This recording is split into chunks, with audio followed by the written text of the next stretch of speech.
The far-reaching aspiration of Chinese foreign policy was one of the main issues discussed at the Crans-Montana Forum in Barcelona. Hundreds of political and economic heavyweights debated the new Silk Road. This is a macro project launched in 2013 by Chinese President Xi Jinping, which aims to unite Asia, Africa and Europe by land and sea, bringing a new dimension to the global economy. The initiative includes some 60 countries, accounting for 60% of the world's population, 30% of its GDP and 75% of its energy resources. The main investors want governments to cooperate to help secure their money, some of which has already filtered down. There are a lot of smaller economies on this corridor with a lot of natural resources.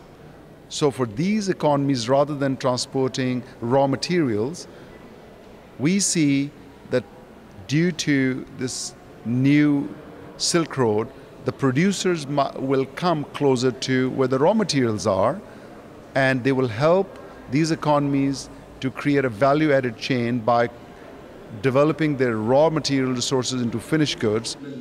Many of the countries along the route could improve deficiencies in their infrastructure and transport, which currently make trading difficult.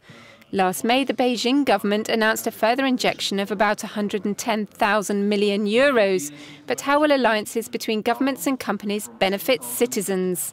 All of us leaders, members of parliament, government bodies must make sure that the local people are aware of the coming in of the partnership with the Chinese, and they must benefit from every inch of what the Chinese people are bringing.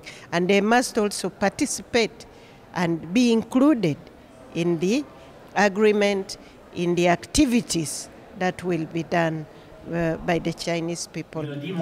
Despite the suspicions of countries like India about the new Silk Route, China has defended its idea as a project based on cooperation rather than confrontation.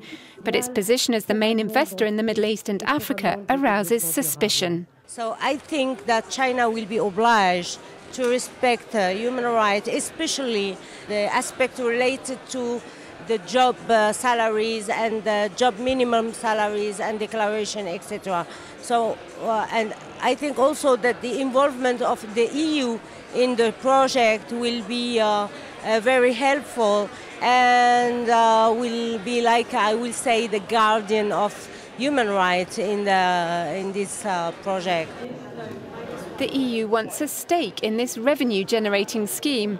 It's rejected part of the plan, citing a lack of transparency and environmental and social commitment.